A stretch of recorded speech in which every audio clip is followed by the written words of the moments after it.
Galloway, and the mother of all talk shows. Welcome to the Open University of the Airwaves with George Galloway. Welcome to the mother of all talk shows, the Open University of the Airwaves, the College of Knowledge, where there are no tuition fees and where you are encouraged to speak back to the teacher. This evening, we'll be talking Turkey. Well, at least the fact that President Erdogan has called a referendum in which the Turkish people will be asked to vote for Christmas Day, 25th of December, to be a national holiday, a case of Turkey's voting for Christmas. But more seriously, we'll be talking about Iran, where the protests continue.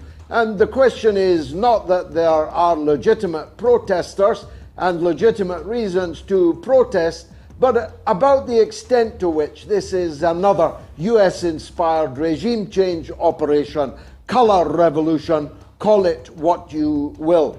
We'll be talking about President Putin's remarkable speech, first in the Kremlin and then outside in Red Square, Moscow, a speech which no other leader anywhere in the world would have been capable of making, whether you liked it or not. The truth is that a man who has suffered all these life-threatening injuries and illnesses over the last 6 months, he's had liver cancer, stomach cancer, brain cancer, he has had lung cancer, he has had body doubles, up to 30 of them, and yet there he was, looking as fresh as a daisy and articulating a stand on behalf of what he sees as Russia's national interest that drew resounding cheers, not just throughout his own country, but if any Western leader could have made that speech credibly about their own country, they would be cheered to the rafters and elected or re-elected on a landslide. We'll be talking about the situation in Ukraine, with Russia gaining 8.5 million new Russians. A little baby was born a couple of minutes after midnight on the first day of Russian sovereignty and citizenship in the Donbass, in the eastern Ukrainian region.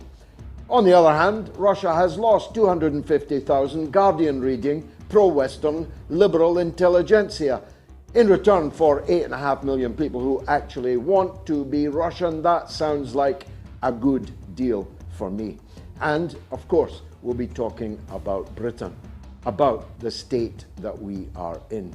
It looked for a day or two like Britain was going down, like the Titanic, but with the lights off rather than on.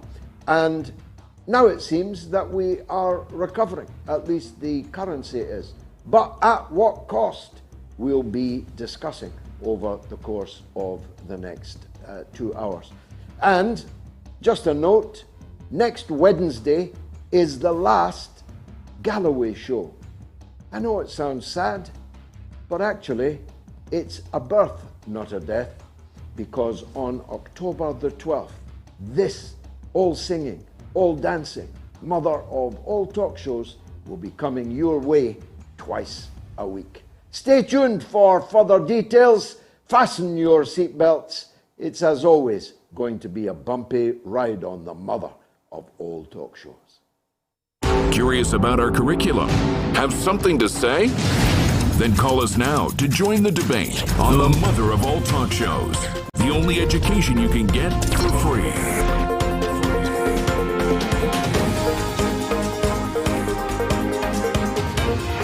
George Galloway, the mother of all talk shows.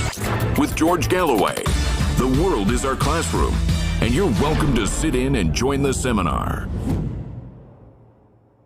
We'll be talking about the trouble in Iran, which is quite serious trouble, not as serious as the news media and the West is trying to make out, but it is prolonged and quite intensive and certainly bloody and violent confrontation taking place between those billions of people around the world who wish Iran to survive, to be an independent state, plowing its own furrow in the world, and those millions in the world that seek to bring down the political system there and color Iran, I don't know, rainbow, purple, yellow and blue, whatever it is that they would like Iran to be, it is not as an independent and powerful Islamic country. It's not, as I said on Wednesday past, that there are no reasons for people to be angry in Iran. There are multiple reasons to be so.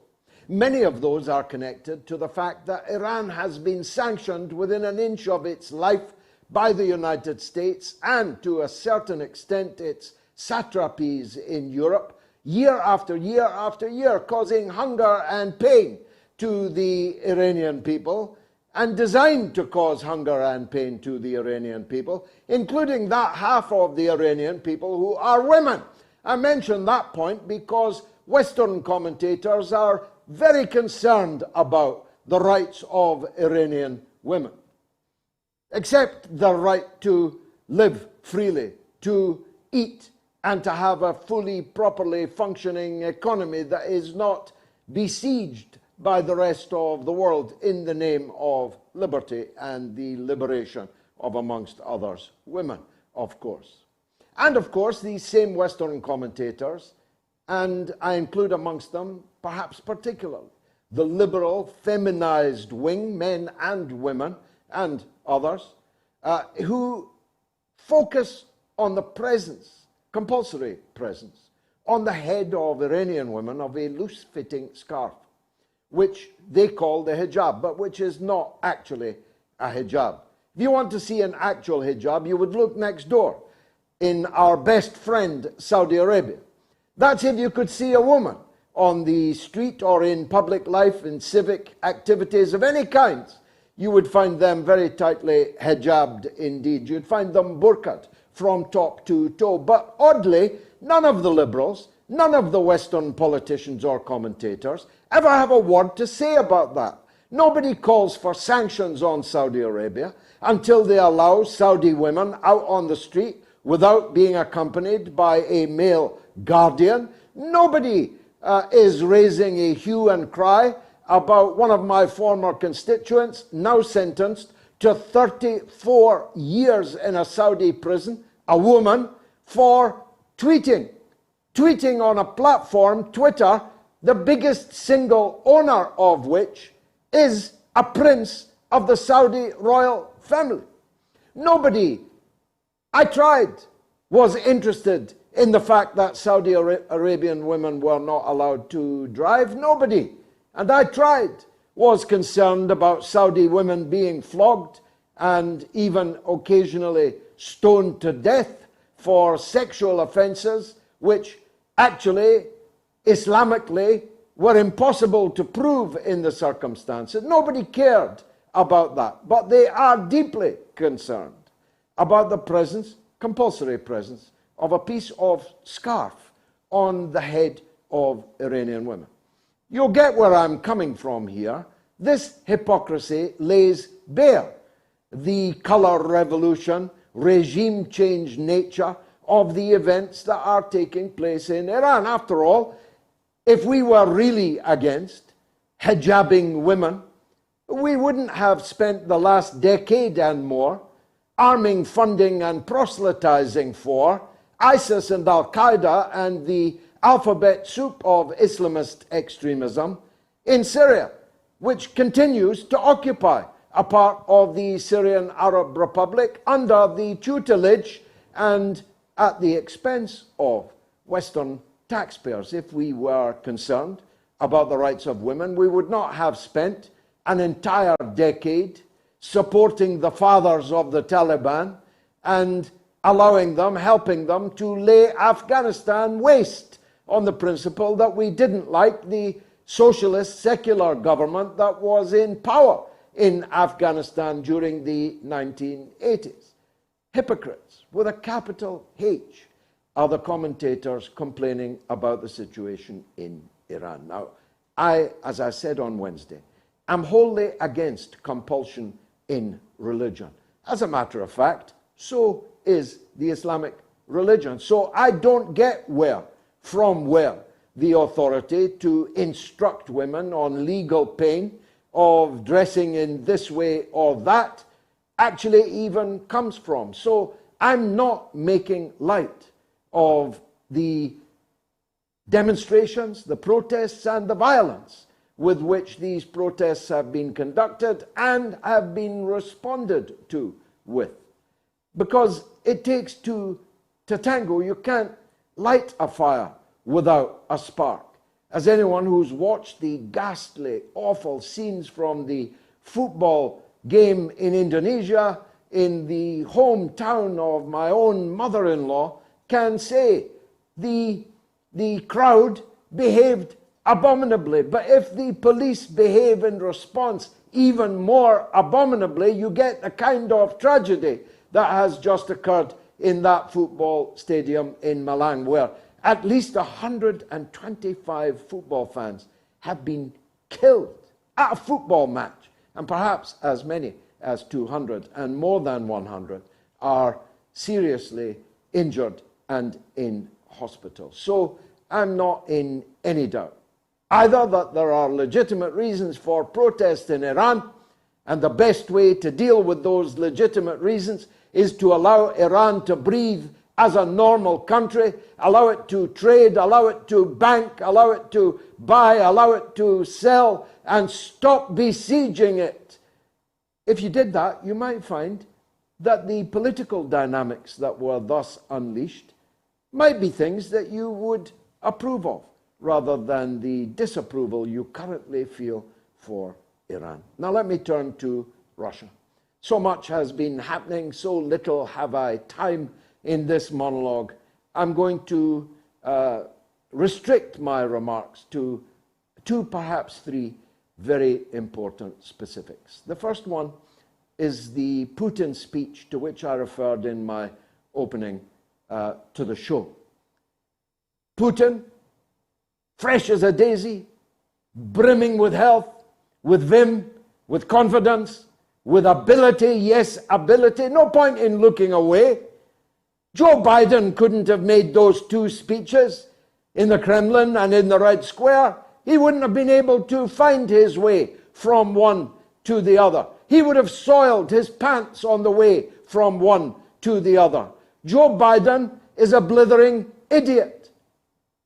Putin, on the evidence of this week, is in fighting form. As well he might be, because Russia gained 9 million new Russian citizens. It made Ukraine 20% smaller by the acceptance of the referendum results in the eastern Ukrainian provinces, formerly self-declared independent republics.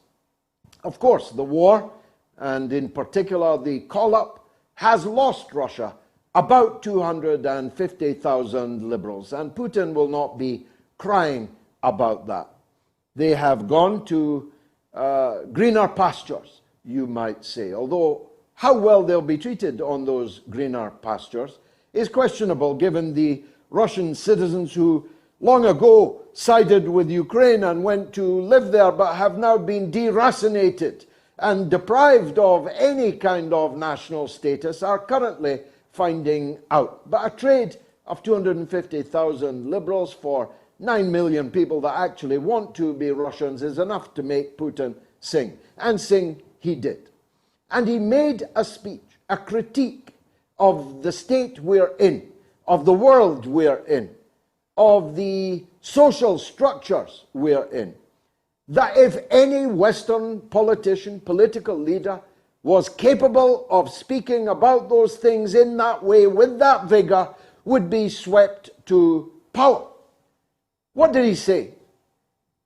He stood up for the Russian people, their culture, their language, their people. Not other people, not people from anywhere, not people from everywhere, but for his own people, which most people think is the job of a national political leader, but doesn't seem to be in the job description of most of the Western political class.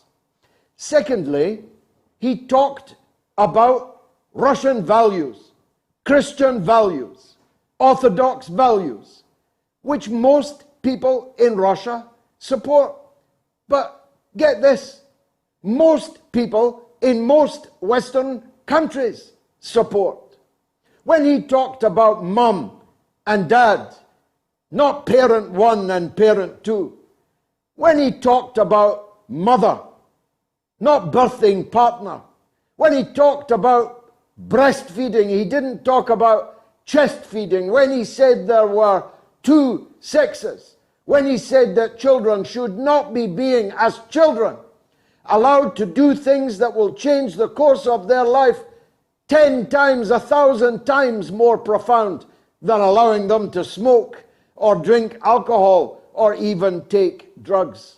Children taking life-altering hormone treatments and beta block. Putin spoke about all these things in words that would be echoed throughout the entire world, if of course the world had been allowed to hear the speech, but they were not. When he talked about the golden billion of the richest people in the richest countries, I think he was overcounting them, but that's what he said.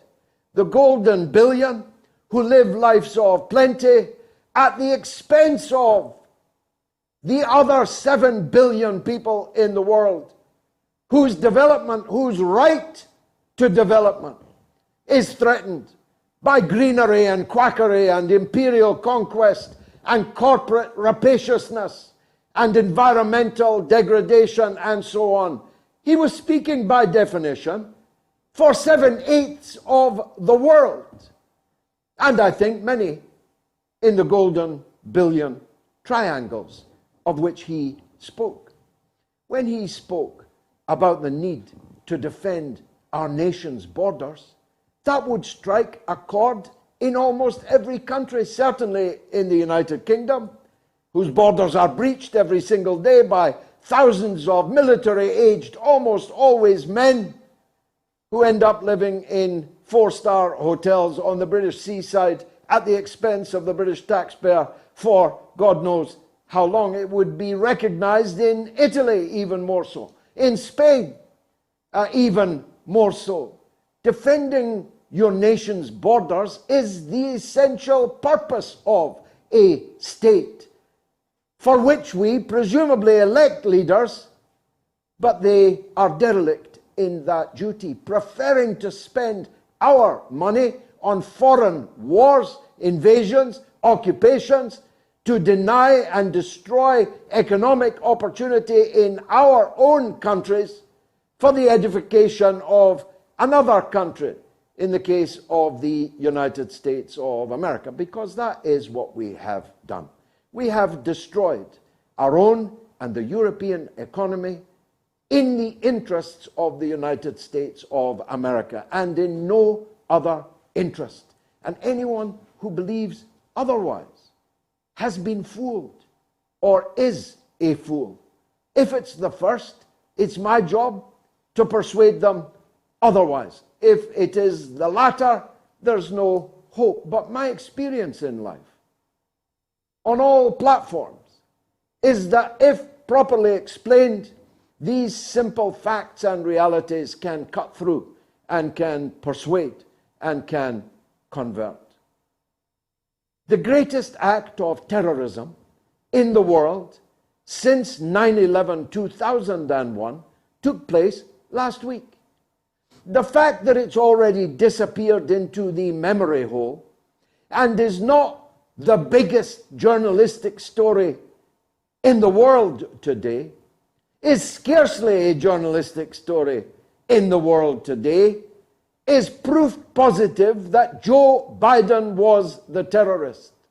The blowing up of 2 pipelines, Nord Stream 1 and Nord Stream 2, released into the atmosphere enough methane to power the entire industrialized economy for an entire year, and the greenery is nowhere to be found denouncing it. Russia was robbed of between $600 and $800 million worth of gas that is now bubbling in the sea. And none of those who say they care about a rules-based order, about the rule of law, are anywhere to be found. Germany's economy was just murdered in a terrorist act, and no one can be found to denounce it. This act of terrorism, international state terrorism, ought to be the major story in the world's media, but has disappeared from the world's media. They spent a day or two trying to claim that Russia blew up its own pipeline, blew its own $800 million, deprived itself of the leverage of being able to switch on, switch off the supply of gas to Europe, but only someone wrapped up in a straitjacket in Ward 5 of Broadmoor Hospital for the criminally insane could possibly believe that. And Joe Biden, no pun intended, gave the lamest of non-denial denials after his press conference in the week. Truth is, everybody now knows the Americans carried out this act of terrorism, but it was not an act of terrorism against Russia, which has got plenty of customers for its gas. It was an act of terrorism against you, against Europe, against the European people and their economy, and from which they may never recover. They may spend now decades lashed to the super expensive, environmentally far dirtier liquid natural gas coming from the United States, for which you have to build new ports, new containers, new areas to receive the tankers that come in with that gas. And having got you over that barrel, having hooked you to their monopoly, just you wait and see what happens to the prices. We'll be talking to a considerable expert, George Szamuely, about all of this later in the show. But the fact that Ukraine is now invading Russia rather than the other way about, and don't tell me that the people of these regions had no right to declare themselves independent. The Scottish nationalists are trying to do that right now. The British state in 2014, when it gave them a referendum, if that referendum had gone the other way, Scotland would have been separate, would have been an independent state. Kosovo didn't even have a referendum and was ripped out of Serbia and granted international recognition. It's now a NATO protectorate without a vote having been cast either in Kosovo or in Serbia, whose country it was. And they're now playing in the international football. I see they were in the Nations League this week. Kosovo's not a country. Kosovo is a province of somebody else's country. So how come Kosovans have got a right to self-determination, to leave Serbia, but the people of the Donbass don't have the right, in a referendum impeccably carried out in front of any camera that turned up there, doesn't have the right to leave the Ukraine? It's perfectly absurd, of course. And then I could talk about the Golan Heights illegally annexed by Israel. I could talk about East Jerusalem illegally seized and turned into Israeli territory with the wave of a wand and recognized by the United States. I could go on, but I have run out of time. But I shall return with my guests to all of these issues, because this truly is the mother of all talk shows.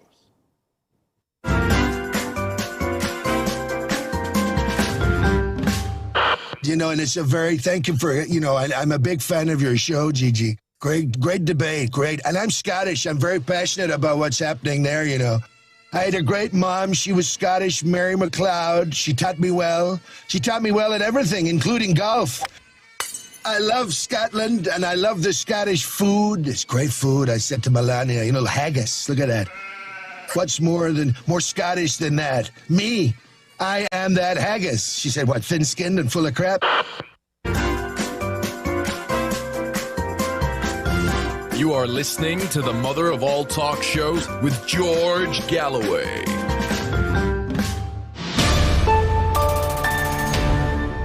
I'd like to thank the once and future President of the United States for participating so gamely in that little gag that we just played. What's more Scottish than that? Me. Now, I've got a poll running. Will you be better or worse off in 2023? Now, speaking personally, I had to vote yes because I could not be worse off in 2023 than I have been in 2022, and I face the future working abroad as it happens, I face that future 2023 with some confidence. But for most of you, I'm afraid that is not the case. Will you be better or worse off in 2023? On Twitter, A, better off 18%, B, worse off 82%. On YouTube, and if you're watching on YouTube, please subscribe to my channel. Half of the audience watching on YouTube has not yet subscribed. It costs you nothing, but it will help me algorithmically. So subscribe and like, please, if you're watching on YouTube. On YouTube, 15% of you think you'll be better off in 2023.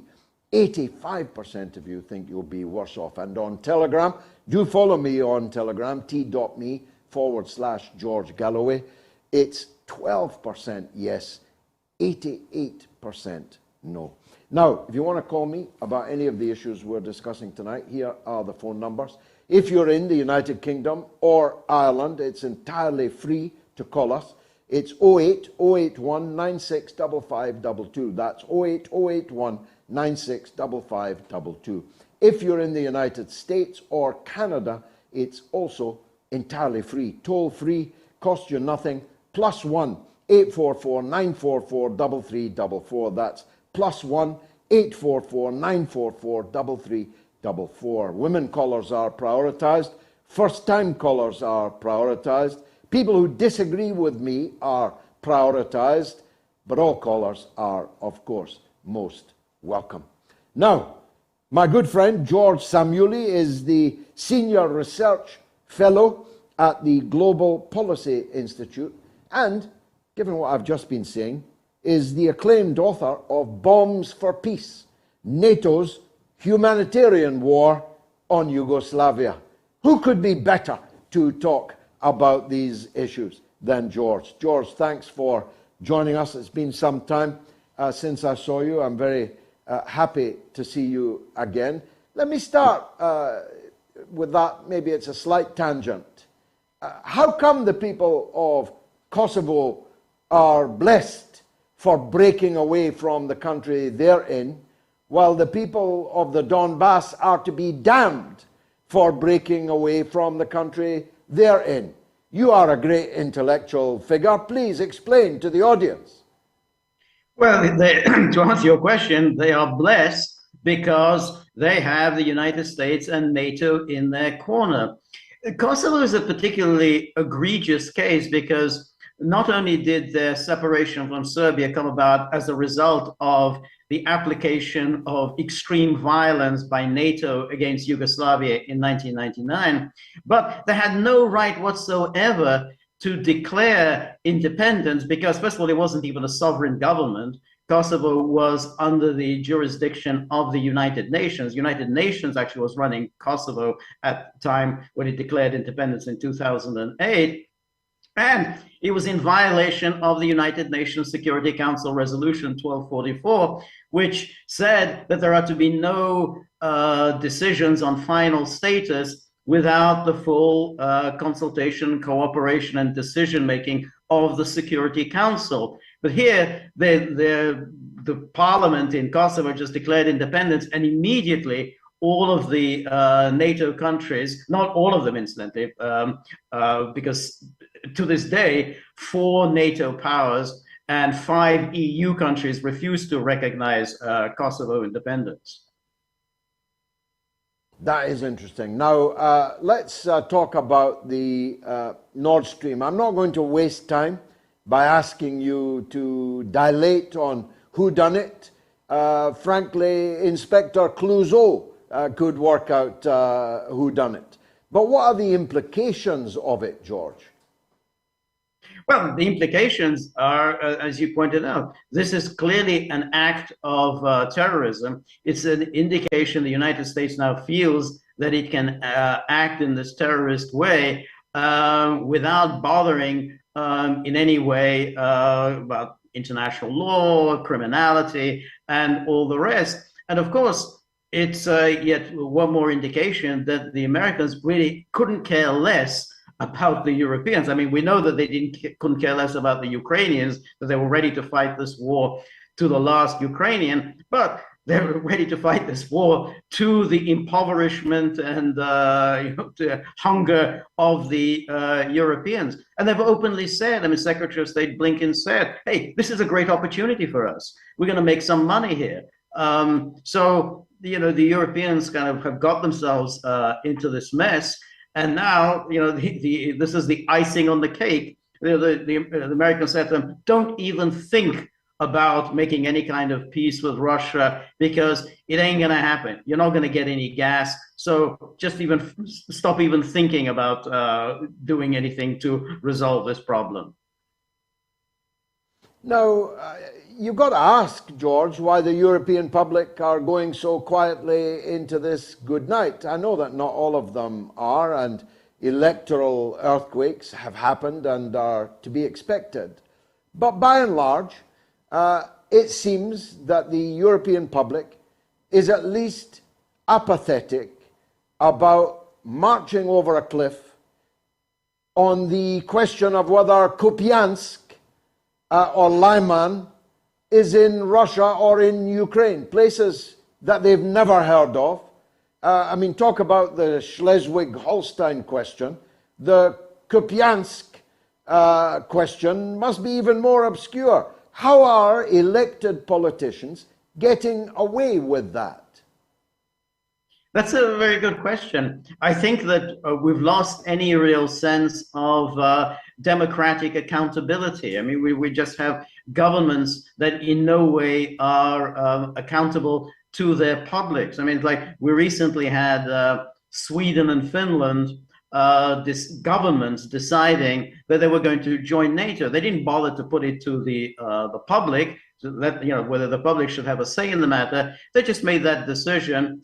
In other words, to put themselves right in harm's way, and that's it. I mean, the public, the people don't get any say in the matter. It's these governments. So we've really reached a point of really no democratic accountability at all, because any politician who emerges, who in some ways is representative of the popular will, that he's going to be in trouble in no time at all. It's like there's a deep state in the United States. There's a deep state in Europe as well. And I think that if, for instance, Giorgia Meloni, a lot of people putting a lot of faith in her, if she were to start tinkering around with NATO policy and questioning sanctions and so on, you can be absolutely sure that suddenly we'll be hearing about secret payoffs, secret recordings in which she had engaged in some suspicious conversations, and she will be out. I mean, it's like we know that any politician who bucks the powers that be, and Ursula von der Leyen said the other day, we have ways of ensuring that people stay on course. And that's really, that was a clear threat to her. We have instruments to deal with any recalcitrant governments. Now, a lot of these European countries are ruritarian, kind of apparitions. They're not real substantial states. They have no proper army. They have no proper economy. They are in one way or another dependent on bigger European powers. But some of them are not. and Germany is not. Germany is an historic and extremely powerful and important state with at least as good a democracy as anywhere else, arguably, given its decentralized nature, slightly better than others. Its proportional representation system makes its elected politicians at least a little more representative than in some other countries, my own included. What is Germany thinking and doing about all of this? Would the Germany of Angela Merkel have gone as quietly into this good night as the Germany of little soldier Schulz? I doubt it. I think that she would have put up a little more resistance, but probably not that much. I mean, we know that back in 2008, when the Bush administration pushed for Ukraine's membership of NATO, and Angela Merkel wasn't happy, and the French president at the time, I think it was Sarkozy, they weren't happy, but they nonetheless went along with it. And we've seen this pattern over and over again when it comes to Europe and when it comes to Germany, that they start, oh, I'm not happy about this, not happy, they quibble and whine and so on. But eventually, the United States gets its way.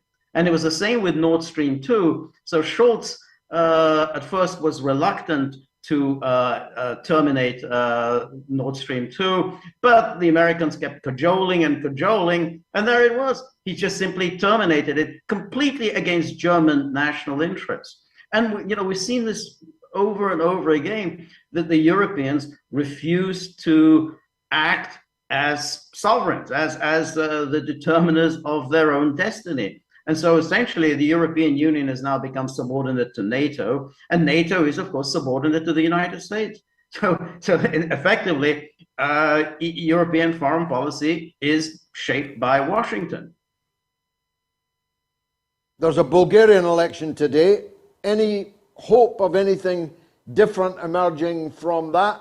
And Hungary, of course, seems to now be neither married nor divorced from the rest of the European Union and NATO.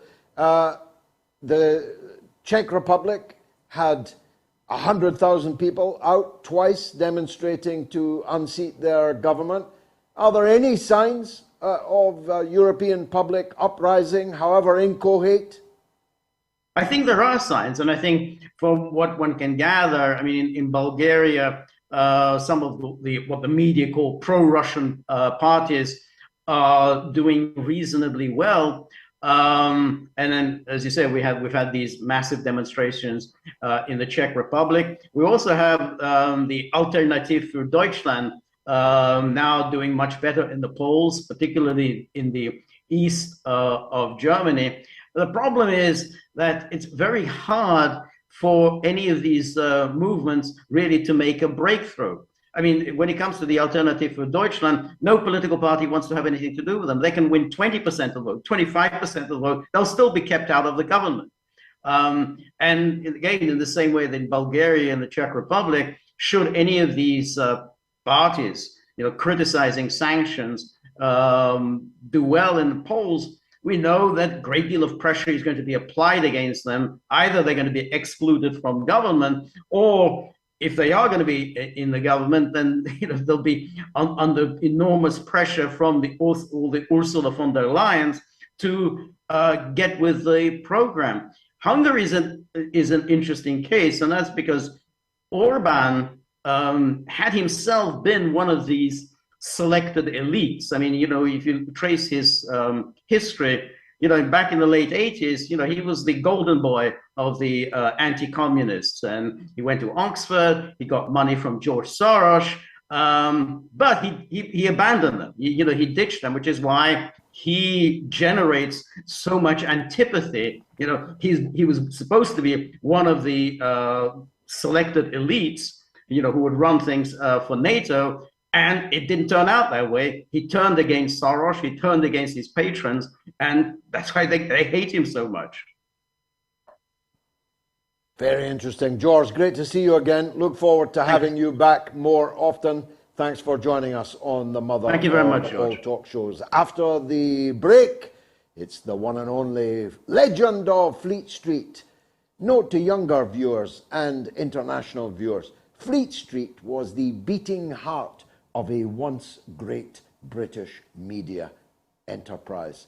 The newspapers of Fleet Street once dominated the land like a colossus. Now they're all defunct and Fleet Street is full of cappuccino houses. And Martin J is living overseas, the life of Riley, but he has never given up his commitment to truth. And that's what he thinks journalism is supposed to be. I'll be talking to him about that right after the break.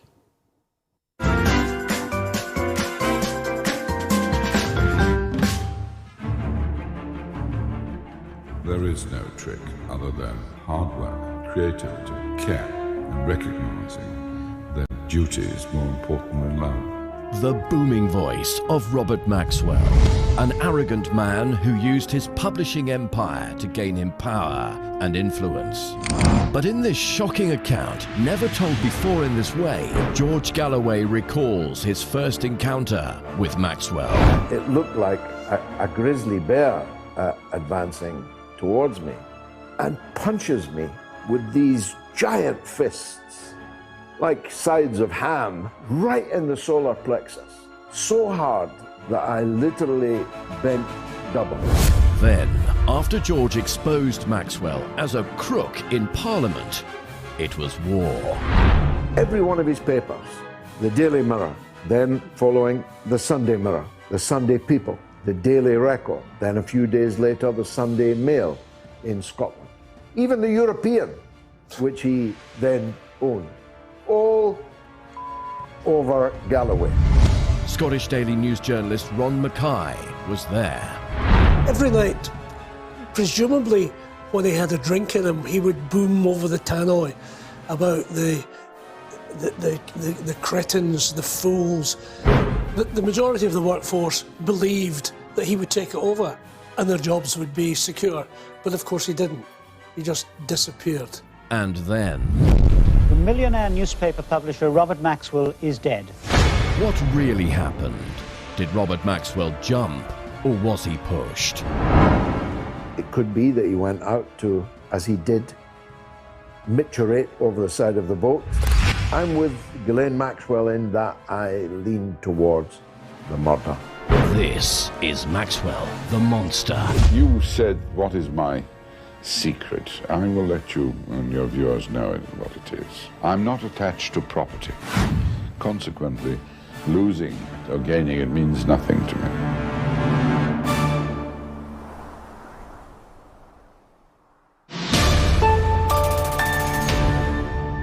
You should follow me on Patreon.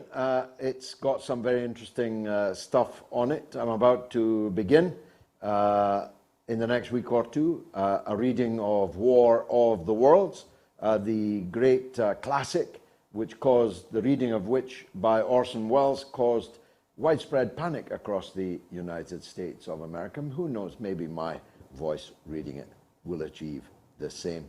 One man's voice has never stilled. That's Martin J. As I said, a former lion, L-I-O-N, of Fleet Street, who joins me now. Martin, welcome back to the mother of all talk shows. It's always a pleasure to see you. Let's start with Britain, if we can. We both have a particular affection for Blighty. The rate of inflation by April is currently predicted, at least in the city, not yet by the Bank of England, to be not just double digit, but in excess of 20%. Mortgages just became unaffordable for large numbers of people, and people being forced out of their homes will, I think, quite soon become a reality. Gas and electricity has ballooned, notwithstanding any price caps, which we'll have to pay for in the long run in any case, beyond affordability. The price of petrol, diesel, foodstuffs, and so on it's not looking good for the Liz Truss government in London, is it?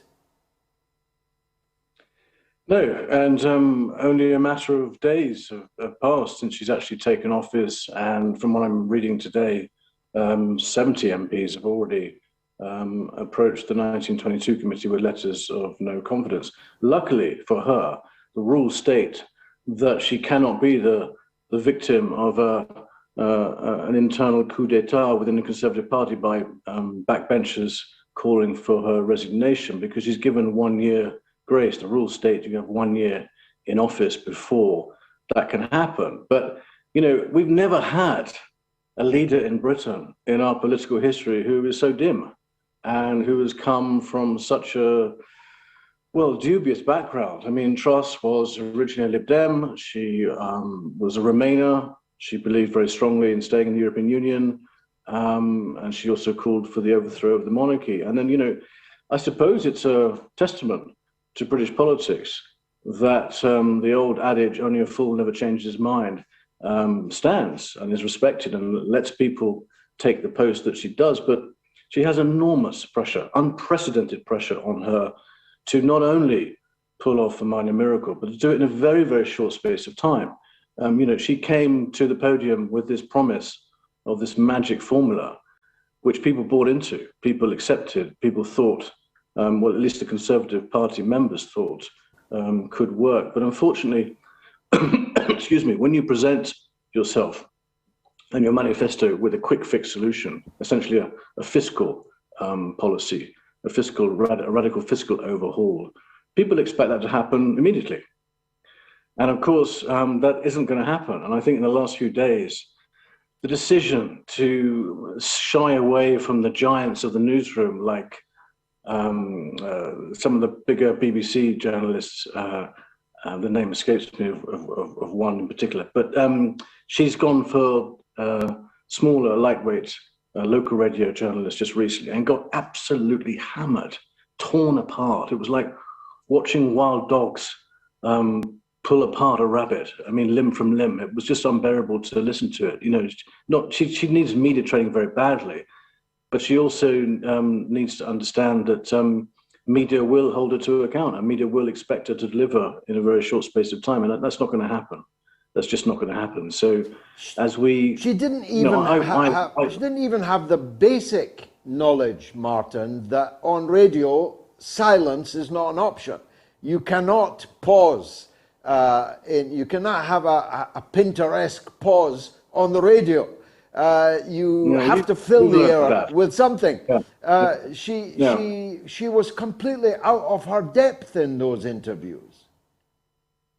Yeah, and how long she got, you know, and how long can Britain really entertain this indulgence of, you know, going from someone like Boris to someone like Liz Truss, who is not very bright, doesn't seem to be very sharp, doesn't seem to really understand the issues. And from what I understand, I mean, it's so funny. You know, I'm practically a retired journalist.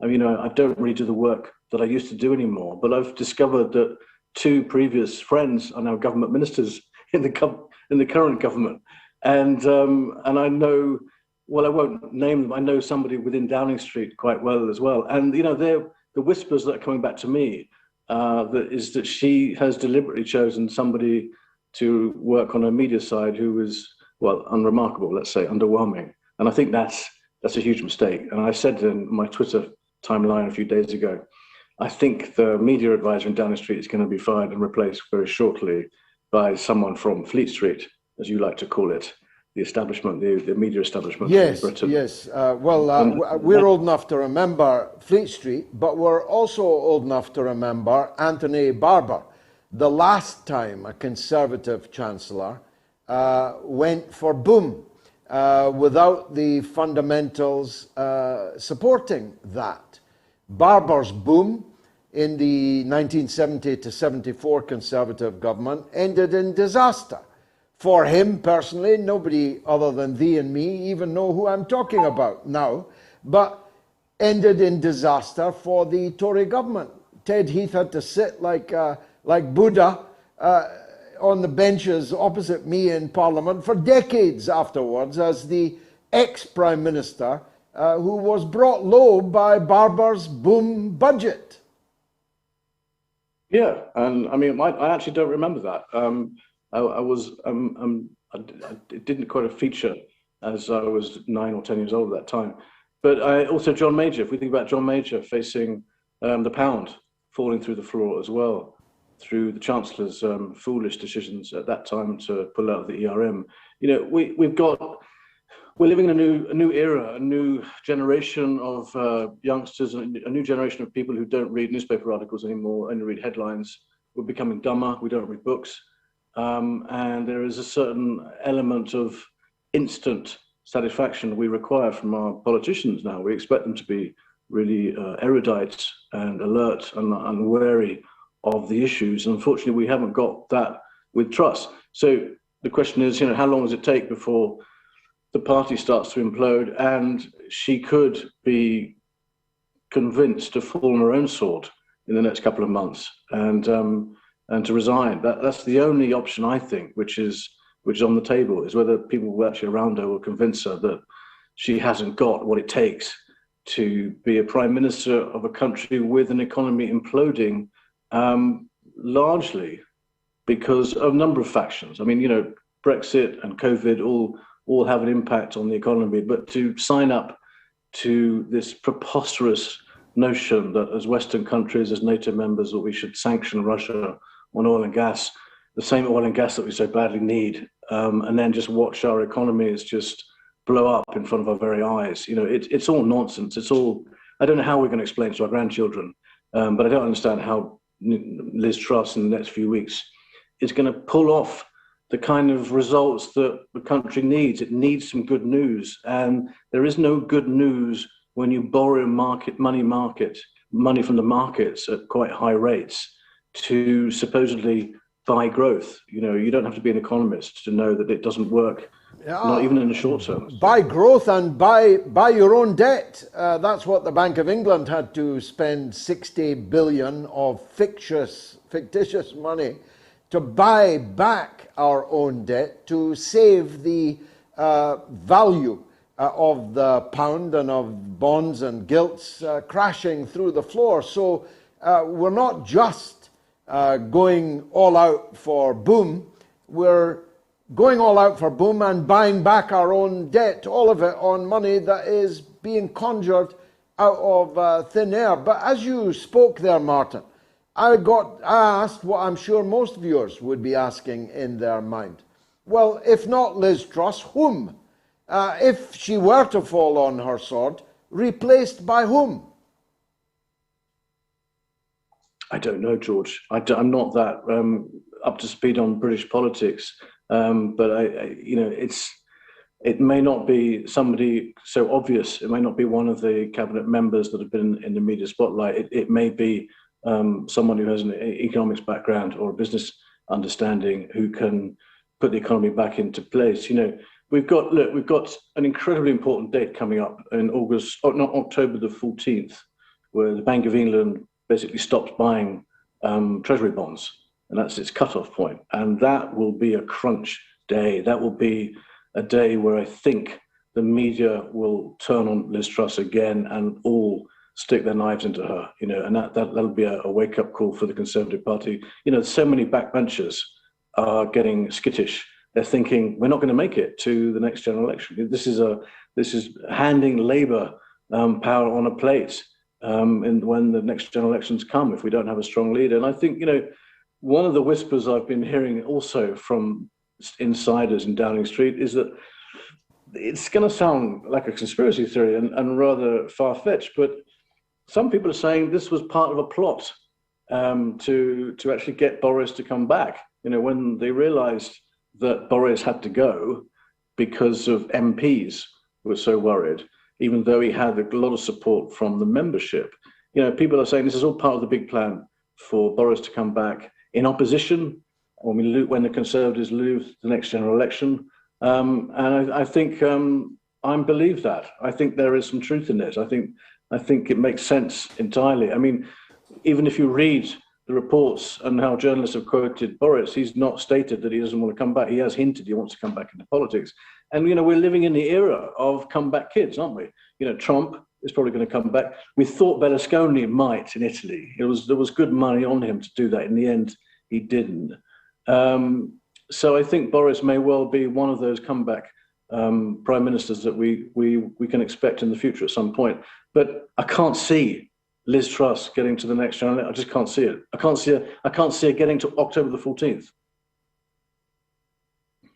But hasn't the media, your former colleagues, decided on Keir Starmer in the way that in 1997 they decided it was time for a Labour Party in safe, neoliberal, neocon, pro-imperialist terms? So Tony Blair, having cleansed the Labour Party of its former self, persona, it was safe to give power to him. Hasn't Fleet Street and the television companies decided now to do that for Keir Starmer? I don't think they've decided to do that. I think what the difference is between that time span that you just sketched out is that when you go back to Tony Blair's day, I think that was 1997, if I remember correctly, newspapers, media giants led their readers. They led their readers with their opinions, their big ideas, and they brought in the best people, the best opinion writers, the best journalists to present those ideas on a daily basis. So you would lead your readership. We've done a complete 180 degrees on that now. You know, media does not do that anymore. Media follows popular opinion.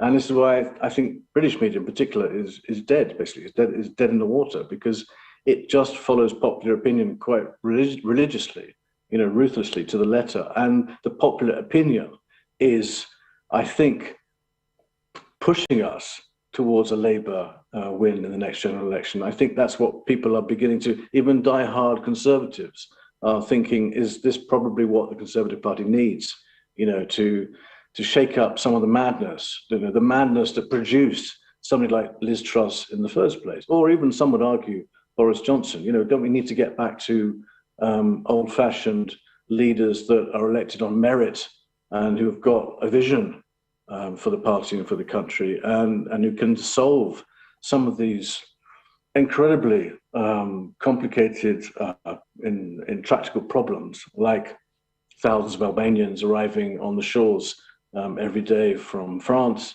the economy, climate change, the environment, and our international agenda. You know, we need to get back to being a player. We're no longer a player anymore. We're a very, very junior partner to America on the world stage when we talk about security, defense, and tackling terrorism and so forth. You know, the Conservatives need somebody who can actually make that happen again. I'm not sure it's Boris Johnson. I wonder if he's had his time, whether he can reinvent himself again. He likes to compare himself to Churchill, you know, and Churchill came back. I was going to say, if you remember, well, you won't remember, you're not that old. Churchill came back in 51. No, but I know he came back many times. Yeah, he came back in 51 and wasn't as good a prime minister the second time round. He ratted and re-ratted. He was a liberal, then a conservative, then a conservative and unionist again. He was a man of many parts. Isn't Boris really playing at being Churchill? He's as much Churchill as an actor playing Churchill would be, a Kenneth Branagh.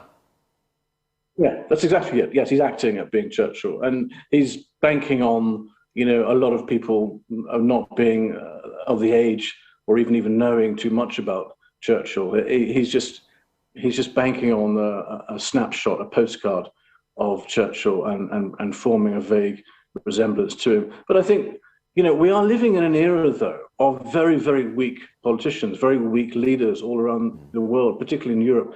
Leaders these days don't actually take decisions. I don't know if you noticed that. You know, they always, these days, defer decisions to cabinet members. So if things go wrong, they can fire people and they can always remain in power. And Boris did that an awful lot. He never actually took hardcore decisions. And I think today, was it today where a BBC journalist interviewed Liz Truss, and the journalist asked Truss quite directly, was it you yourself who came up with this mini budget And she said, no, it wasn't. It was my chancellor. And I think that really tells you everything you need to know about Liz Truss and how she has just slotted into this new fad of governance, which is to not really govern, not really to make tough decisions.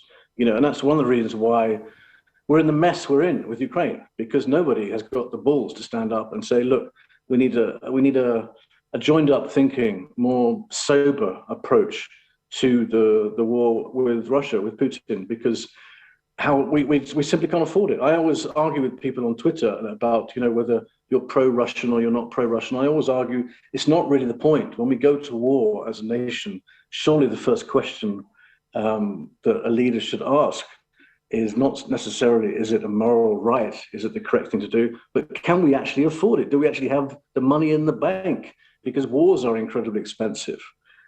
And leaders of countries these days, and Boris was no exception, leaders never ever think when they go into wars that there'll be long wars. They always assume it'll be over in a couple of weeks or a couple of months. They never have a contingency plan. They don't listen to their military advisors to say, actually, this war could go on for quite some time. Have we got the money to cover it?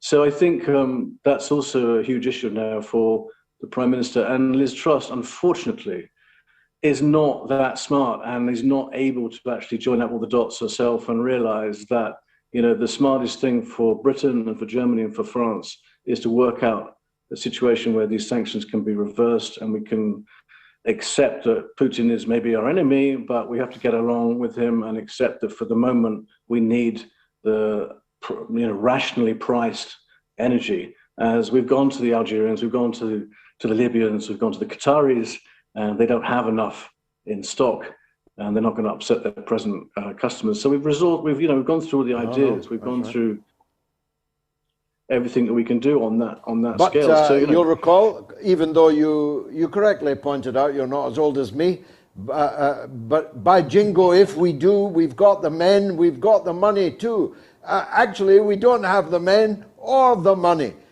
to do the kind of jingoism that we are doing. Martin J., always a pleasure to see you, looking very well in your North African redoubt. Thanks for joining us. Will you be better or worse off in 2023? That's the poll this evening.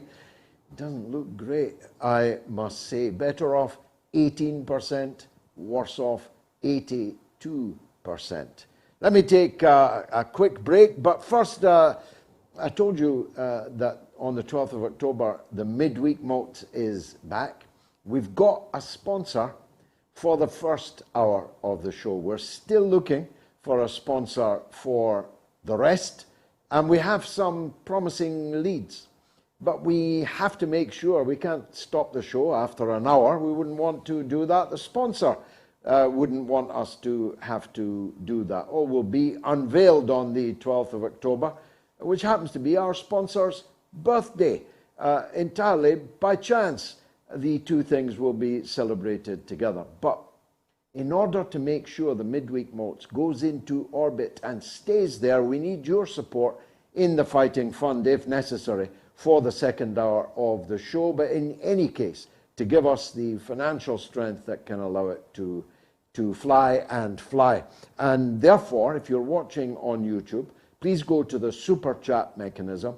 Give anything, $1, £1, €1, whatever you think I'm worth, just by clicking. There it is. It's very, very easy. And you can send a message which will be highlighted, will be definitely read by me, and maybe even read out on the show. Liz Hill in the United States gives $100.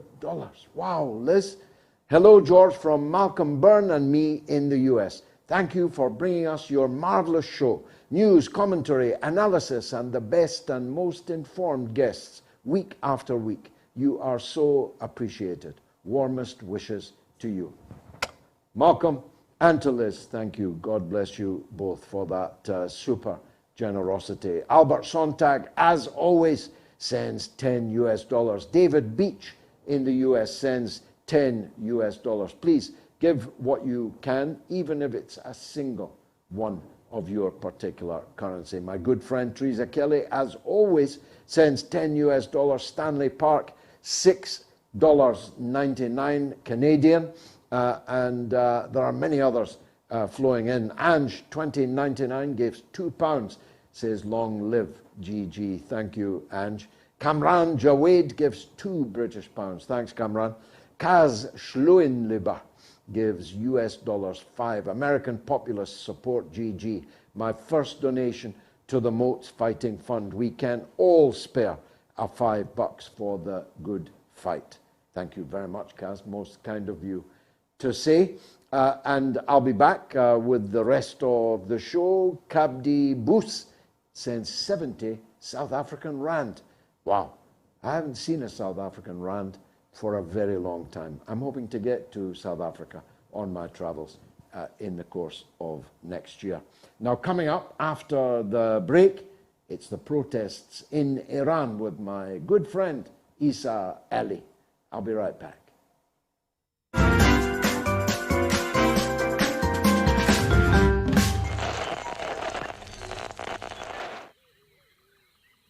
The airwaves. This savannah is a rigid dichotomy of fact and fiction. As vicious as the Twitter sphere, where the slightest misjudgment can spell being cancelled. One species rules over the airwaves through its ability to adapt and survive in even the harshest environments. The George Galloway.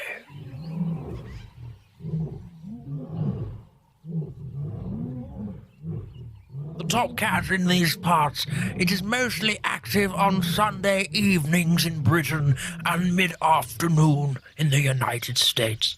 It seldom roars during the day. Most notable for its wide variety of headdress, it protects these parts from the mainstream media. You can catch this fine specimen on the mother of all talk shows. Don't pick a fight with it. They've been known to bite back.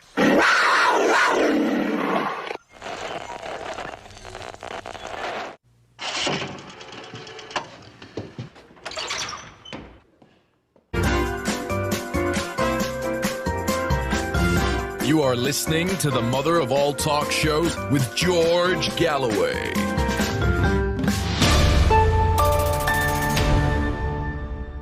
So clever that David Attenborough one. If you're in the UK or Ireland, it's 08081965522. It's completely free. If you're in the United States or Canada, it's +1-844-944-3344. And again, it's completely free. Will you be better or worse off in 2023? On Twitter, it's 18% yes, 82% no. On YouTube, it's 16% yes, and 84% no. And on Telegram, it's 12% yes, 88% no. You'll be very lucky if you are better off next year than this. Very lucky indeed. But as I was saying to a cab driver only today, it is undoubtedly, indisputably true that my generation, our parents knew that we were going to have a better life than them. We'd live longer, we'd have healthier lives, we'd have better houses, better jobs, more secure employment, better wages, a social wage. You know, I grew up in a council house with a clinic at the end, which fed me free orange juice, free cod liver oil, even malt to build me up. I had to stop taking it because it built me up too much. We had a brand new school at the bottom of the street. We had brand new factories at the top of the street where our fathers worked. Our fathers earned enough money in their trade unionized jobs that they could afford to be the sole breadwinner in the family. We could all live tolerably well just on the father's wage, which meant the mother usually, sometimes not, but the mother usually didn't have to work and therefore could bring up their children properly. We weren't going home to an empty house. We weren't going to childminders and so on. I'm not just being nostalgic here. It was a better country then. Indisputably a better country then. The state we're in now is very considerably worse, but not as bad as Iran. After more than 40 years of absolute, viperously aggressive and hostile Western policy, including supporting Saddam Hussein's invasion of Iran, including supporting the assassination of important Iranian scientists and mathematicians and intellectuals, and military commander, most notably, but above all, perhaps, of crucifying sanctions that have produced real economic pain and social rupture in Iran, which was indeed what they were intended to do. We now have civil conflict on the streets of Iran. And if you think that Western powers, particularly the United States, are not involved in that uprising, I've got a bridge in London I could sell to you going very cheap. One man who won't buy it is Eisa Ali, journalist and analyst who joins us now. Eisa, wonderful to see you again. It's not that we're saying there's no reason for anger in Iran, is it? There's plenty of reasons for anger. It's that the Americans are involved in a regime change operation in Iran. That's the bigger question, isn't it? Absolutely. And of course, again, thank you firstly for welcoming me on the show, George. It's great to see you. And of course, you know, in your introduction, you spoke of how this country that we're in now used to be many years ago and how things are in Iran. And so I guess the first place to start would be, imagine living in this country with the wealth that the top 0.1% of the country have gathered for themselves over the last 40 years of neoliberalism, the amount of inequality, the amount of pressure, and then add that to if this country had been under sanctions and war, and then had channels from abroad beaming in propaganda non-stop 24/7, you might get an idea of the kind of pressure cooker that Iranian society has become and what it's been subjected to. And of course, there are many factors here at play, and there are many people who in particular support Iran, they support the Islamic Republic, they support the system there, but are also very critical of the internal factors, perhaps mismanagement in some economic sectors, corruption and other things. But all of that doesn't take away from the fact that, of course, this is very simply yet the latest chapter in the American government's and Israel and Saudi Arabia attempts to launch a color revolution or a color coup in Iran, because of course they can't do it militarily. Iran's too strong militarily. They can't do it perhaps through the usual way of maybe a military coup, because in particular the leader of Iran, Sayyid Ali Khamenei, is too respected, too popular, and has the control of the Revolutionary Guards, who are fiercely loyal to him. And so that leaves a color revolution, which has two purposes, really. Of course, to destabilize the country, and also to cause a cleavage in society as well, because it's essentially a culture war that's being waged in Iran by the West. It is a war which is being waged on the level of, for example, the issue of the hijab, which, you know, regardless of your views of whether or not you think, you know, guidance patrols or morality police or whatever you name them, if they should exist or not, there are many fiercely conservative people in Iran, and there are some very many liberal people in Iran, and these kind of issues just tear society further apart. The pressure put on by things like sanctions don't help, and I'm not sure if the Americans are really hopeful of overthrowing the Iranian government as such, because they should know, unless they're idiots, that it's next to impossible. The government still has too much domestic support, people who are willing to go out onto the streets.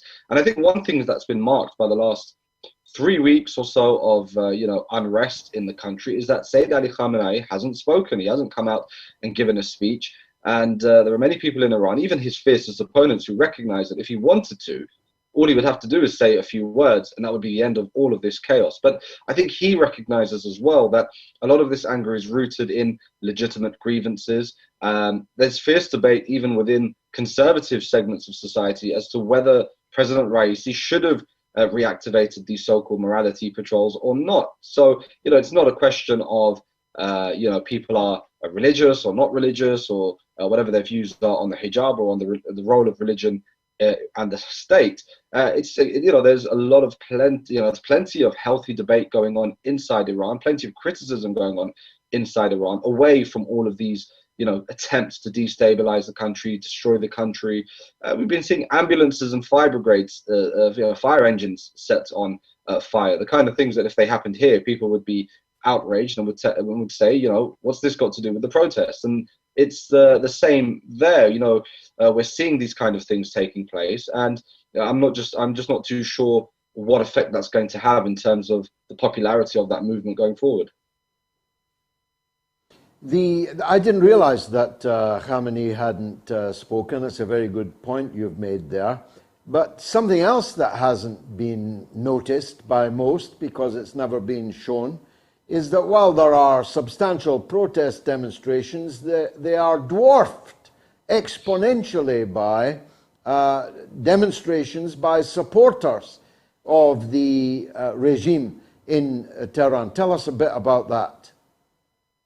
I think the first place to start is when you look at Iran and its history, and in particular the legacy of Saddam's war against Iran, it's that you've got hundreds of thousands, if not millions of people who are the children or the grandchildren or the widows of men who went, in some cases, running into minefields with nothing but their faith armed with them, and who died for the sake of their country, who died for the sake of the Islamic Revolution, who died to protect their people from the harms that undoubtedly would have come if Saddam had been successful. So there are many people in the country who, regardless of things like standards of living, corruption, mismanagement, all the other things that are aside from the external factors waging war on Iran, these people are deeply critical of all of these things, but when it comes to the crunch, they know which side their bread is buttered on. And there's no way they're going to stand for the kind of rioting and the kind of things we've seen. And so we've seen huge protests on the street. There's another factor here as well. The armed elements, which are trying to start a civil war, similar to how Syria started, and are trying it in Iran. In Zahedan, I've just seen some footage of the city of Zahedan, where the place just is essentially everything's all burnt down, everything's all bombed out now. The government and the security forces have regained control of the city. But just imagine, we've seen protests recently, and protests are going to get worse in Europe, by the way. We've seen in Germany huge protests against the decision to essentially sanction themselves rather than sanctioning Russia. We're seeing people burning their bills in this country. Imagine these protests grow out of control, as they might do these coming months in the winter. And then an armed group tries to take over Bristol or tries to take over Liverpool.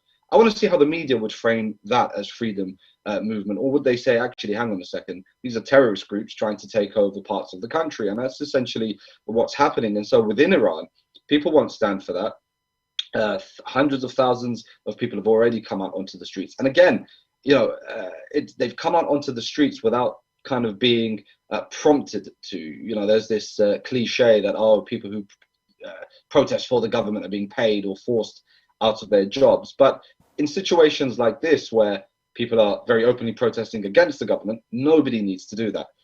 There are very clear lines being drawn within Iranian society.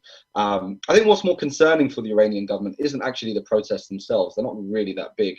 It's more the social issues, university lecturers speaking out, or perhaps not wanting to take their classes and going on strike, actors and celebrities and so on. Now, people will dismiss them as, just being kind of a privileged class, chasing clout, if you will. But, there are real problems there for the Iranians beyond the protests. And I think that's where they have to try to perhaps marry those two sides within society, because, it's growing more acrimonious. Both kind of wings of society, if you will, are starting to hate each other even more. There's one part that feels we're being oppressed, we don't want to live by these rules. There's another side which say, how dare you, we fought, or our parents fought and died for this country and for this system, and you don't respect them at all. So there is that sense of a division in society. Having said all of that, if Israel or Saudi Arabia, anyone else gets any stupid ideas and thinks this is a good time to attack Iran, they will see Iranian society rallying around the flag very quickly, because no matter what the problems people have within themselves in that country, It's a very fiercely nationalistic country, and people shouldn't be fooled by the rhetoric of Eisa Ali and all these other CIA and State Department sponsored actors from outside telling them, we need Western help, we need more sanctions, we need more, people to die of cancer so that they get angry and their families get angry and rise up. We need airstrikes. Anything that comes from outside will only serve to rally people in the country against the outside threat. And I think it's important people understand it from that angle as well. An uprising of the kind you described is exceedingly unlikely in Bristol. In Liverpool, not so much. Thanks very much, Eisa Ali, for joining us. Let's take a quick break and then it's all yours. Over to your telephone calls. Give me 60 seconds.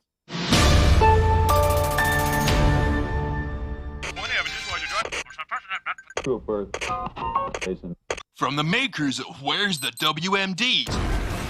Who killed Epstein and pinned the blame on the Democratic donkey? Comes the brand new game, Where's Biden Hiding? Play the tapes. Figure out what the hell he's trying to say. It is me, Joe Biden. Try and find Where's Biden Hiding? Where's Biden hiding? We can't find him. This product is fictional and is not available in your local burn-down store. But seriously, if anyone finds him, please let us know. Big thanks, obviously, to all our subscribers and listeners to the Moats podcast. For the older amongst you, a podcast is the distilled version, about half as long, which has become a phenomenon on the internet. And also my Wednesday show, The Galloway Show, which I hope you'll tune into on my YouTube channel, exclusively on YouTube on Wednesday at 7 o'clock. That's also got a podcast, which has also gone off like a rocket. So it's a media phenomenon, and it's tearing up the mainstream media monopoly. Please download it on Apple or Spotify and leave us a 5-star review, like Sanam in London, who said, George, I've been watching your show for a long time, and I must admit that you are a true leader and very courageous man to carry on your work of exposing the truth and showing us the other side of the picture, which always gets blocked by the US and the West through their media. God bless you always. Sanam in London. Very touching, Sanam. Thank you very much for that.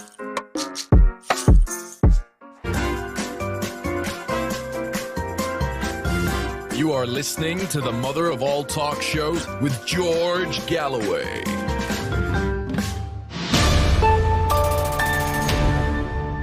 It's really great, that podcast, you know. I mean, it's basically the essence of this show, shorn of any frippery that I may have introduced into it. From time to time, it is, if you like, the heart of the show. It's shorter and it's audio only. It's ideal for putting in your ear when you're traveling. There it is there. And it's doing phenomenally well. In particular, I'm proud that we're in the top 10 in Saudi Arabia. In fact, we're in the top 10 in many, many parts of the world. Let's hear from New York, where our good friend Melvin is on the line to talk about Ukraine. Go ahead, Melvin. Hello, George. You hear me well? Very clearly. Go ahead, George? brother. All right. Yes. Nice to talk to you again. It's been a little while. Here's the thing, and this is something that's gotten my attention, especially in the last 20 years, but recently. And as you well know, and I well know, you know, in the Donbass with this referendum and all that, that a lot of people over in our country, well, my country, your country, and the ones around, have all said that they don't accept it, as you spoke about earlier. But nobody seems to remember or think that, hey, maybe the reason that this referendum went over so much with so many people is the fact that these people are dying from Ukraine. They need protection. And when I tell people this or try to show people this, it's like they don't think about that. And my main question to you with it is, because you'll hear the anti stuff easily. People jump onto it with no problem, but nobody ever thinks about why it could actually be. How do you get people to think about stuff like that in advance. I mean, sometimes they listen to you, sometimes they don't afterwards, but I've never gotten them to think about it in advance. Well, if I had $1 for everyone that says to me in writing or in person, I never thought I'd agree with you, but that tells me that people can change their mind. Only a fool never changes their mind, as was said earlier by Martin J. When the facts change, so do my opinions. How about you, as Groucho Marx famously quipped. So we have no alternative but to keep trying to point out what to you and me is the blindingly obvious. I gave the examples, I could give many more, of Kosovo, of East Jerusalem, of the Golan Heights, or of Taiwan. How much of our policy is bent towards supporting the breakaway province of Taiwan? How come the Taiwanese have a right to self-determination, but the people of the Donbass do not? And China has not been bombing and shelling Taiwan, killing 14,000 Taiwanese over the last 14 years. But Ukraine has been doing that in Ukraine. So the level of hypocrisy is off the charts, and the rulers know it. The leader writers know it, Melvin. They're not idiots per se. It's that they can confidently count on the fact that we don't know it. Our people don't know it, or they have forgotten it. And they can confidently rely on a mass media that makes sure that that ignorance continues to be bliss for them.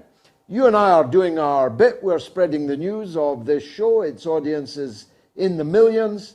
And when we get our midweek moats, I'm confident that we can eventually reach 2 million viewers per week.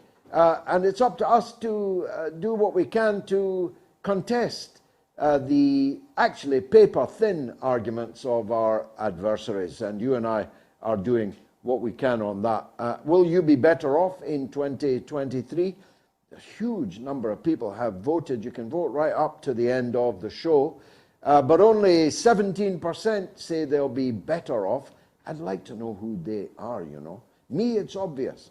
But I'm not sure that there really are 17% of the people in Britain and around the Western world who are going to be better off. 83% worse off. On YouTube, 17 and 83. On Telegram, 12 and 88. Now, I'm taking your calls from now until the end of the show, and also reading out as many of your super chat donations as I can get through. I don't seem to have a caller on the line, so let me set the scene for what I hope will be a fruitful last half hour or so of the show. We are talking about the protests in Iran. Are they legitimate? Are they justified? Or are they a US regime change operation in embryonic form? Or, of course, they could be all of those things. We're talking about the referendums in the Donbass that voted in overwhelming numbers, though for those of you skeptical about the numbers, not as overwhelming numbers as, say, the referendum in the Falkland Islands about remaining British, where a far higher proportion of the people polled in the Falkland Islands voted for Britain. Not as overwhelming as the referendum in Gibraltar, where a far higher percentage of the people in Gibraltar voted to remain British. You need to ask yourself why you believe the referendums in Gibraltar and in the Falkland Isles, but you don't believe the referendums in eastern Ukraine. I have an advantage over you. I saw them happening with my own eyes. I actually watched on television the long queues. I saw the people being interviewed. I saw the smiles on their faces. I saw their enthusiasm. I don't doubt the result of those referendums for 1 minute. And if you do, you need to take a look at yourself and ask yourself why you do. Jason Kane, very kindly, donates £1 on the Super Chat mechanism. Jordan Kaiser, $2 American. Thank you, Jordan. C. King gives $1.99. Thank you. Luis Santos, €5. Ineluctably, Luis, talking of Santos, my thoughts are drawn to the election in Brazil, and I look forward to discussing on Wednesday on the final Galloway show the triumph of Lula back to power. Zamo 54 gives 79 British pence. Rus Pesca gives 1,000 Chilean pesos. Thank you so much. Remborn gives 20 British pounds. Wayne Veach gives 32.99 South African rand. Mr. Lover gives £2. I worry for my children's future. You and me both, sir. And Rus Pesca in Chilean pesos gives 1,000. Do you see Russia reclaiming territories soon? No, I hope not. I think we've had enough of that. But if the war goes on and on and on, the terms of ending it will get worse and worse and worse. That's inescapable, ineluctable in all history of war and international relations, which is why a peace deal should have been signed in April, as the Ukrainian regime was ready to do, until Boris Johnson was dispatched there by Joe Biden, a fool's errand, sending a fool on a fool's errand, to scupper the negotiations, put a spike in the wheel. Well, the terms available in April are not available in October, and the terms available in October will not be available in January or in next summer, when this war undoubtedly will continue. Philosophical Poet gives £5. Those that think the US do this to benefit others are of the same mindset that would kill millions of Jews without question. Millions of them in the Eastern Holocaust in Ukraine, of course, under the leadership of Stepan Bandera, who is a secular saint of the Ukrainian nationalists in power in Kiev today. Go figure. Look him up. Let's take a call from Bruce in Adelaide, Australia. Go ahead, Bruce. G'day, George. I was just ringing in relation to crediting President Putin in relation to what's really happening at the present time. I mean, he fought so hard at the end of last year, corresponding between Washington and Moscow in relation to try and avoid any conflict that was going on and trying to protect the Russian people. They had the Minsk agreement where and other agreements to try and neutralise Ukraine, but America keep pouring in weapons, etc., in heavy amounts into Ukraine, and how he stood up for his country in doing what he did in relation to protecting the people. He actually, since 2002 up until now, he's improved the income of Russian people from about $9,000 a year to $29,000 a year. Not the last budget last year, but the previous budget before that. He set about decreasing the Russian expenditure on defence by 60%, and he did this over a 3-year stance. And he wanted to spend more and more money on his people. Now, when he decided to do this, he called in all his opposition parties, which is about 12, and explained to them what his intentions were. And he was looking for their support, even though in opposition, as to what he was trying to do. What he's had to do is actually stand up for his country and his people.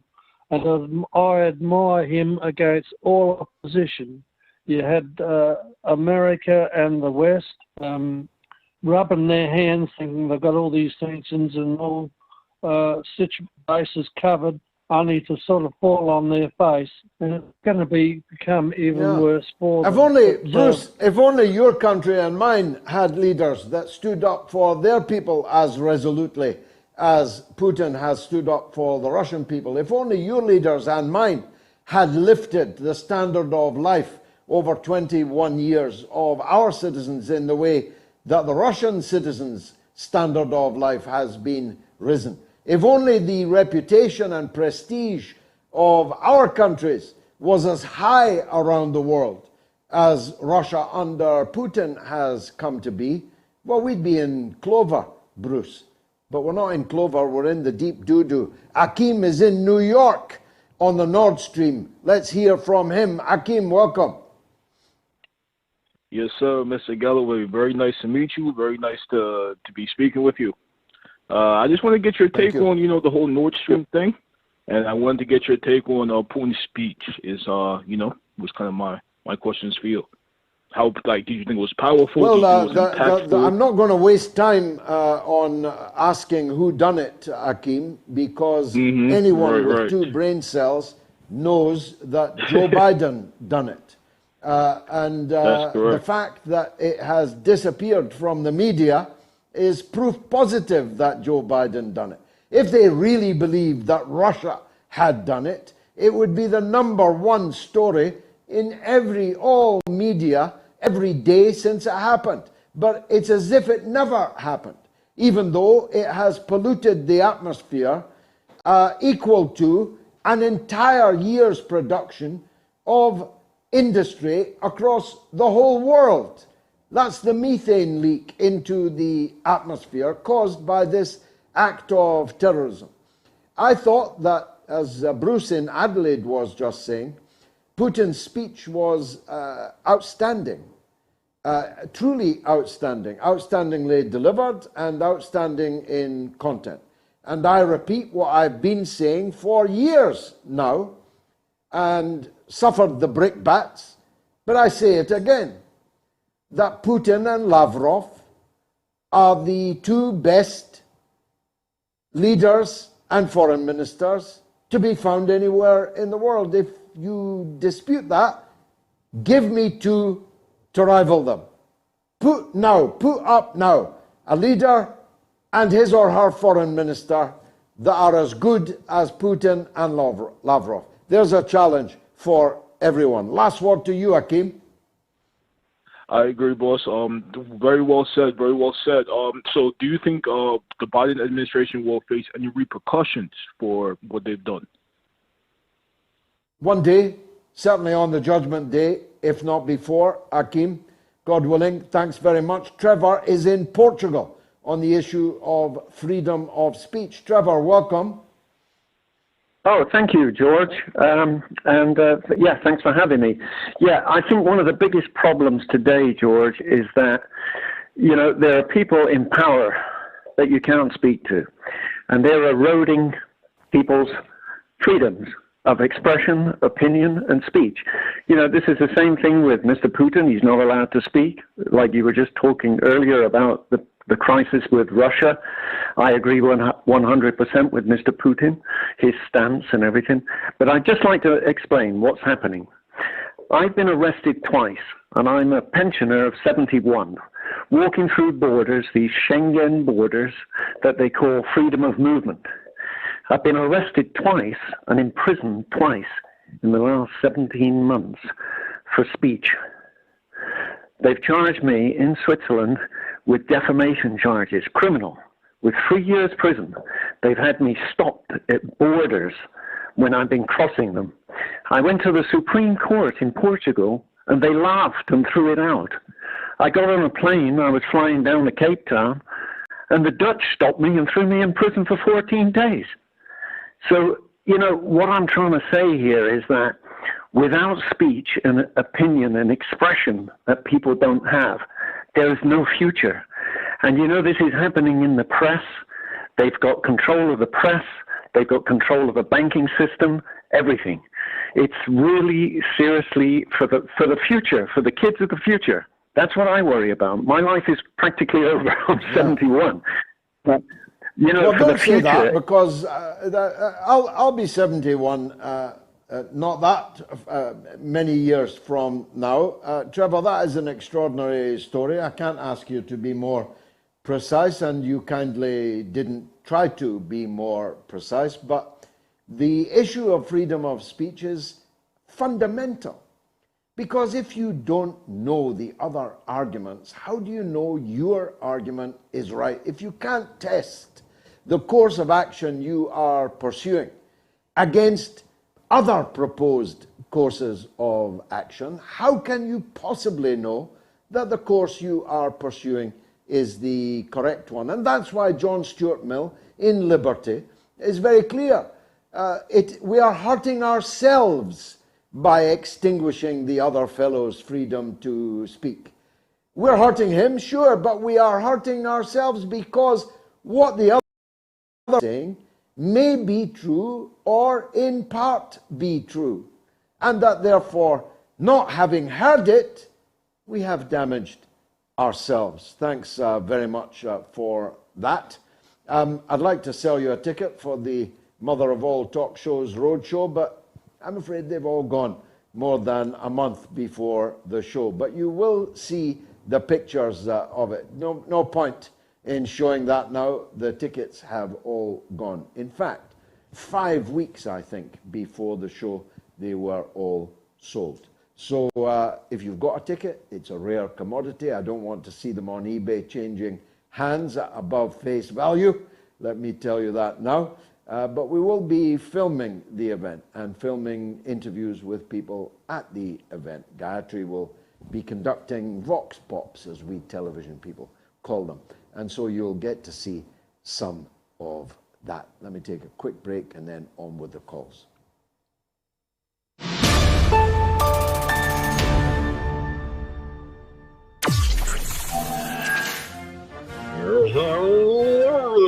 Hello, America. It is me, Joe Biden. I think I'm not reading a teleprompter. I'm perfectly capable of speaking for myself.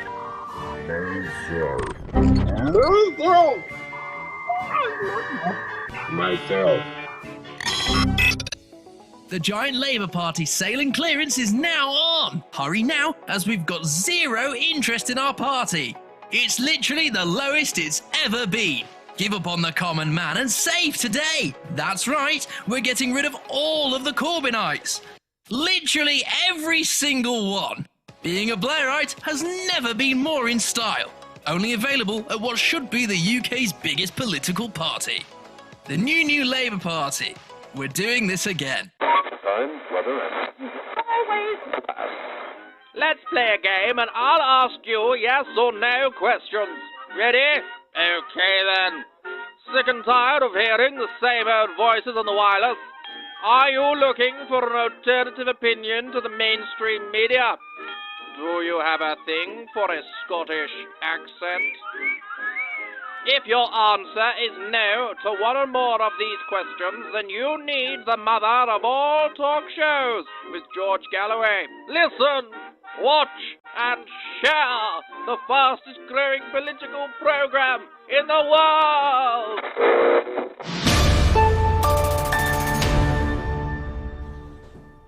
Let's go to Graham in Aberdeen on political climate. Go ahead. Did Gayatri just appear on the screen there, giving me a cup of tea? How is that for a good wife? Thank you, Gayatri. Sorry. I hope you had your lipstick on. Graham is in Aberdeen. Let's hear from him. Go ahead, Graham. Hello, George, and thanks for taking my call. I hope you can hear me okay. Very clearly. Go ahead, Graham. Thanks. I'm just phoning to ask your views. Do you feel we're heading back to left-right in British politics? I.e., look, away from the Westminster bubble, we're seeing industrial action on the picket lines, the posties and the railway workers, just to name a few.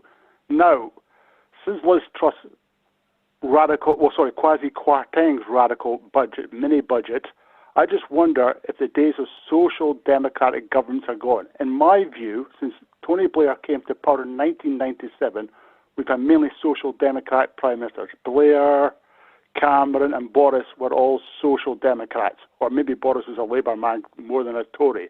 That's my view. Do you feel we're heading back to the days of left-right, or getting away with this cohesion that Andy Burnham was mentioning in British politics? Do you feel we're back to left-right, George?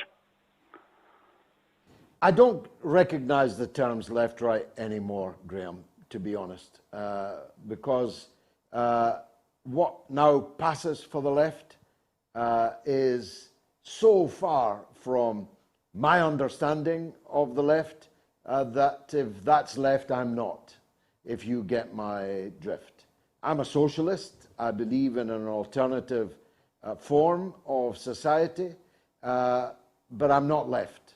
I'm not liberal in any way.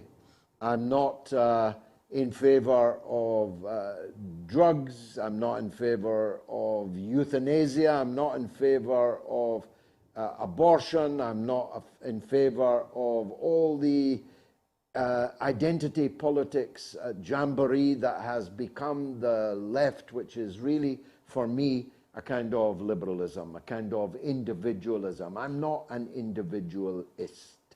I believe that we are stronger together than we can ever be separately, that 5 fingers is stronger when it is one fist. All the things that used to be ABC about being on what was called the left.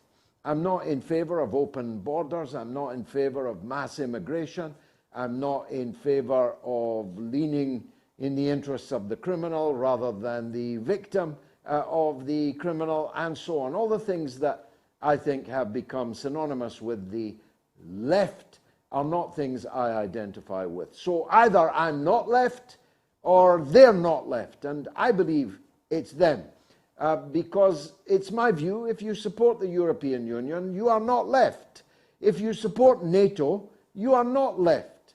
If you support doing everything possible to break up other people's countries, you're not left. If you support any measure to try and slow, if possible, destroy the rise of China, you're not left. If you want to see NATO defeat Russia, you're not left. So again, either I'm not left or they're not left.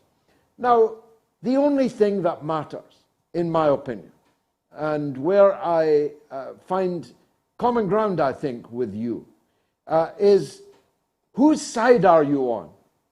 Are you on the side of the workers who create all wealth, much of which is purloined by the owners of capital, big capital, globalized capital? Are you on the side of the golden billion that Putin talked about? Or are you on the side of the global 7 billion who have the gold stolen from them to build the palaces of the golden billion? I know where I stand on these things. And therefore, for me, it's right or wrong, not left or right. I believe that globalism is wrong.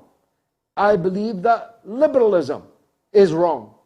I believe in the strong state defending its borders, intervening in its economy, making sure that its economy moves in the correct direction, not owning everything. I've never been in favor of that. I don't want to go to a state barber or buy my suit off a state tailor, but I want the state to run my gas and electricity supply. I want the state to run my railway. I want the state to provide those sinews of industrial and economic life in my country, without which I can't live.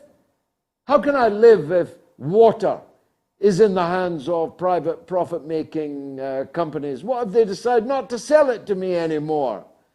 I need to know that the basic sinews of life are under democratic public control. The rest can be capitalist so far as I'm concerned.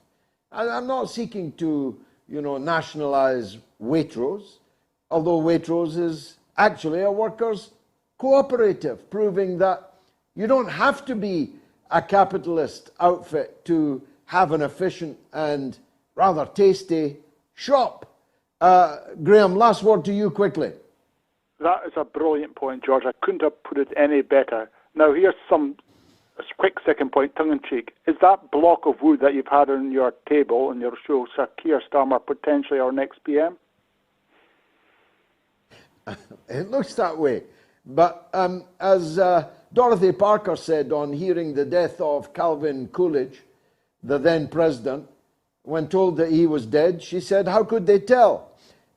So Keir Starmer might be the next Prime Minister, but how could we tell? He'll be no different from that which went before and may even be considerably worse. Thanks for the call, Graham. Richard is in Wales on Nord Stream. Go ahead, Richard. Hi, George. Health and strength to you and yours. Thank you, brother. Yeah. Sorry, I just got sidetracked there. It's relating to the lack of coverage and my suspicions on a controversial subject that although it's obvious who did this, I'm wondering, with the recent delays of our government in the cost of living crisis, whether we as a government might have already been informed about this attack. Yeah, Richard, I'm in no doubt about that. I know that the special relationship ain't what it used to be, but the Baltic Sea is a NATO sea. They boast about that. They're very clear about that. And the NATO hegemony in that sea is very clear. The idea that anybody else, I mean, they've given up saying it was Russia that done it because you'd need to be certifiable insane to believe that. But they began to fly some other kites. Maybe it was Poland, maybe it was Denmark, maybe it was terrorists, maybe it was mercenaries and so on. It was NATO that did it. And it's not possible that the United States did not share the planning and maybe even the execution with the most senior, most important members of NATO, at least. So I'm really sure that the British will have known about it and are therefore jointly responsible for an international terrorist crime of enormous magnitude. This terror attack on the Nord Stream is, as I said at the beginning, the most serious terrorist attack since 9/11. Is that not big news? Just think about that. Our state was the perpetrator of the most serious terrorist attack since 9/11. I mean, how bad does it get? How low do you go? And yet, nobody is talking about it, which is, of course, the final proof, Richard, that it was us what done it. Last word to you, Rich. Hi, George. Thanks. That was great. I just had one other sort of angle on this. Is it NATO, i.e. all of the NATO countries in mainland Europe knew about it, or was it just between the US and the UK, therefore not letting the... No, I'm sure that Germany knew about it, Richard. And I know that Germany knew about it because the CIA warned them in writing that they were thinking about carrying out just such an attack, and some months before. So unless they have literally declared war on Germany, they must have told Germany to look the other way and to make ritual noises about it, but not seek a proper investigation that would prove who the terrorists were. Because, of course, the materiel itself, the explosive itself, the method of delivery of the explosive, the pods that went down, are all the fingerprints of NATO are all over the crime. So you can't have a proper investigation into it, which is why everyone's gone quiet about it. because they want to take the steam out of any demand for a proper inquiry. Richard, thanks for the call. You've got about 5 minutes, 08081965522 if you're in the UK, or +1 844944334 if you're in the US. Jiggermast sends £5 and asks, George, do you have Mr. Putin's email address, please? The way things are going here, I want him to annex Cumberland. I don't have Mr. Putin's email, and if I did, I'd have to kill you if I gave it out, but I don't. I've said this many times, you know. At least at the last election, if I'd been a Russian, I wouldn't have been voting for President Putin. I have many political differences with President Putin, at least on the domestic Russian level. I would have been voting for the leader of the opposition in Russia, who, surprise, surprise, is the leader of the communist bloc in the Duma. Not a lot of people know that because they don't want you to know that the polarization in Russia is between Putin and the communists. The rest are also Rands. But I think I'd probably vote for Putin at the next election, given how he's handled the international crises that Russia has faced if I was Russia. Now, of course, I have views which are different to him on the economy and society in general, but the way he has been steadfast in the defense of Syria against ISIS and Al-Qaeda, for example, the way that he has been steadfast in his opposition to the encroachment on Russia's borders by the nuclear-armed forces of NATO and the United States, and the clarity with which, especially last week, he spoke about some of the great fundamental issues of war and peace, of justice and injustice, of science and anti-science, of family values, traditional values, if you like, against the, I don't know how to put them. He said perversion. It's not a word I would use, but the moral disintegration and unraveling of Western society is clear in front of all our eyes, and we all know it. How our children are turning out. The satanic lure of so much that is drawing our children onto the rocks. We all know it. We all know that our children are not growing up in an environment as healthy as the one we grew up in. We know they're much more likely to fall victim of crime or to become criminals themselves. They're much more likely to fall into the jaws of the drug culture and the crime that associates with it. I had to leave London because I was afraid of my teenage son going to the shops because people were discharging automatic weapon fire in my street over drugs. We know the social, marital, family breakdown that is everywhere all around us. We know how we're being told that we cannot state the bleeding obvious or it will be a hate crime. And the policeman that won't investigate your house being burgled will be round pretty damn quick if you misgender somebody on Twitter.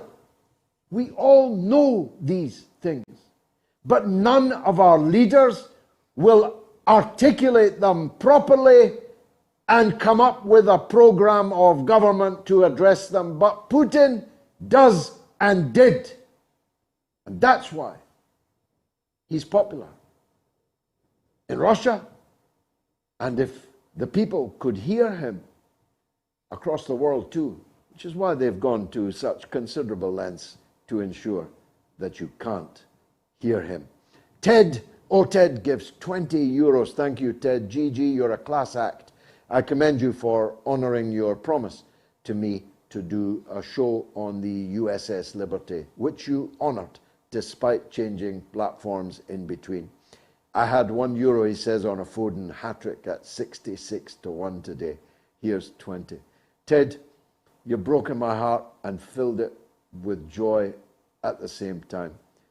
Only those of you who follow football in the Premier League will know how painful to me that result was. Greta Pancini, and who's a Guatemalan, gives a Guatemalan Quetzal 70. Thank you, George, for all you do for all of us who believe in truth and sense in this crazy world. May God go with you, Greta, and all the people of the countries of the world, fighting for justice, fighting for a better life and a better world for all of us. May God bless Brazil, and may God preserve President Lula, whom I fully expect to be sworn in tomorrow. It's been marvellous for me. I hope it was. Damien Sullivan gives £20. Your show needs to be on the school curriculum, George, and teach the kids real life. Well, we can all show our kids the show.